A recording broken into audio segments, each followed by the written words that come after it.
ಎಲ್ಲರಿಗೂ ಜೈ ಬಾಳಯ್ಯ. ನಂದಮೂರಿ ಫ್ಯಾನ್ಸಿಂದ ನಾವು ಬೆಂಗಳೂರಿಂದ ಮಾತಾಡ್ತಾ ಇರೋದು ನಾಗೇಶ್ ಅಂತ. ಪಿಕ್ಚರು ಐತೆ ಅಂತ 15 ದಿವಸದಿಂದ ನಾವು ತುಂಬ ಹಠದಿಂದ ಇದ್ವಿ.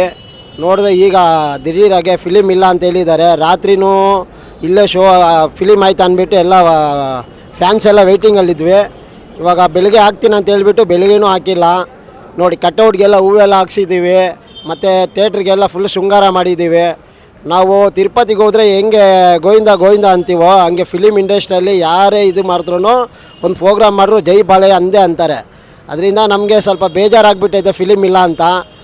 ಇದು 4ನೇ ಇಟ್ಟು ಬಾಳೆ, ಇದು ಅಖಂಡ ಬರಬೇಕಿತ್ತು. ಎಲ್ಲರಿಗೂ ಭರವಸೆ, ಇದು ನಮಗೆ ತುಂಬ ಬೇಜಾರಾಗಿಬಿಟ್ಟೈತೆ, ಮಾತಾಡೋಕ್ಕೂ ಬೇಜಾರಾಗ್ತಾಯಿದೆ. ಆದರೂ ಪರವಾಗಿಲ್ಲ, ಯಾವಾಗ ಬರುತ್ತೋ ಬರಲಿ, ಫಿಲಿಮ್ ನೋಡ್ತೀವಿ. ಆದರೆ ನಮ್ಗೆ ಫ್ಯಾನ್ಸ್ಗೆ ಬೇಜಾರಾಗೈತೆ. ಅದರಿಂದ ಇದೇ ಫಸ್ಟ್ ಆಗಿರೋದು. ಎಲ್ಲ ಲೇಡೀಸ್ ಎಲ್ಲ ಬಂದಿದ್ದಾರೆ, ಮಕ್ಕಳೆಲ್ಲ ಬಂದಿದ್ದಾರೆ, ನೈಟೆಲ್ಲ ವಾಪಸ್ ಹೋಗಿದ್ದಾರೆ. ದಯವಿಟ್ಟು ಇದಕ್ಕೊಂದು ಪರಿಹಾರ ಮಾಡಿ, ಏನಾದರೂ ಕೋರ್ಟಿಂದ ತೀರ್ಮಾನ ಕೊಟ್ಟು ಆ ಈಶ್ವರ ಅನ್ನೋರು ಇದ್ದರೆ ದೇವರು ಅಖಂಡ ತಾಂಡವ ಆಡಿಸಿರೋ ಬಾಲಕೃಷ್ಣ ಅವರ ಫಿಲಿಮು ಬರಬೇಕಂತ ಆ ದೇವರಲ್ಲಿ ಪ್ರಾರ್ಥಿಸ್ತೀವಿ. ಜೈ ಬಾಳಯ್ಯ, ಜೈ NTR, ಜೋಹರ್ ಬಾಳಯ್ಯ.